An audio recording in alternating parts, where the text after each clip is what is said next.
Climate change. Let me guess. You've heard about it before. You saw the headlines, the newscasts. Climate change. Climate change. Climate change. You saw the pop stars turn into activists on social media. We cannot let this happen on our watch. You watched all the documentaries on Netflix. You saw glaciers melting, the forests burning. You even heard politicians in your own country finally talk about it.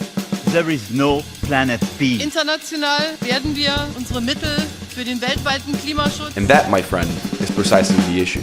We just talk about it. We gather up in squares, hundreds of political leaders meet at conferences, but nothing game-changing ever seems to get done. And this is what this video is about. Doing something. So let me start from the top. This man's name is Marco Cappato.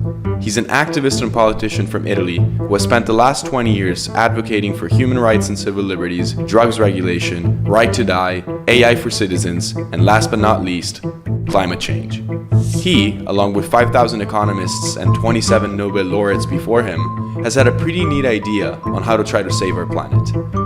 The idea is to make CO2 emissions less convenient, so to shift taxes from labor to CO2 emissions. And this is how it practically works. By putting a price on carbon, we're all confronted with the environmental impact of our actions and incentivized to control our carbon output. This is no different from what we do with many things already. Think about cigarettes, for example. We know they're bad for the health of smokers and those around them, so we raise their price to disincentivize their use. Now, I know what you're probably thinking. Carbon pricing means that a lot of the products we all use on a daily basis might increase in price. And as consumers, why would we want that? Well, here's why.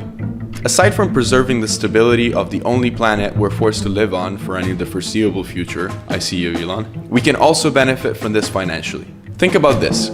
Government revenue comes from taxes. Income tax, payroll tax, corporate tax, and so forth.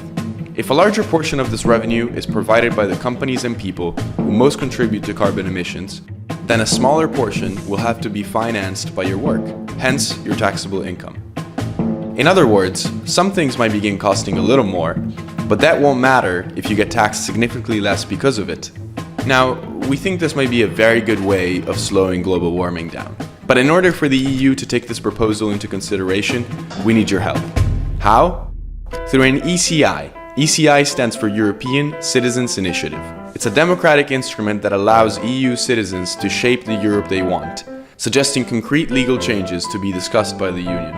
It's much more than a regular petition, and if we can get it to 1 million signatures by July, the EU will be legally obligated to take our proposal into consideration and discuss it. So here's a little thought experiment for you. If there was something we all could have done 6 months ago to avoid what coronavirus caused worldwide, would you have done it? Would you have done something for your future to preserve the liberties you had? The coronavirus took our liberty away, and hopefully only for a little longer. But something less sudden like climate change has all the chances of doing the same. If you believe this is something we should at least try to do, then go to stopglobalwarming.eu to read and sign the ECI, and please get your friends to do the same. And if you have any questions or doubts about the proposal, comment them below. We promise to respond to everyone with detailed answers. There's an old saying that goes like this: the best time to plant a tree was 20 years ago. The second best time is now. The planet has been sending us plenty of warnings, and this is our opportunity to change future history, and hopefully into a much better looking one.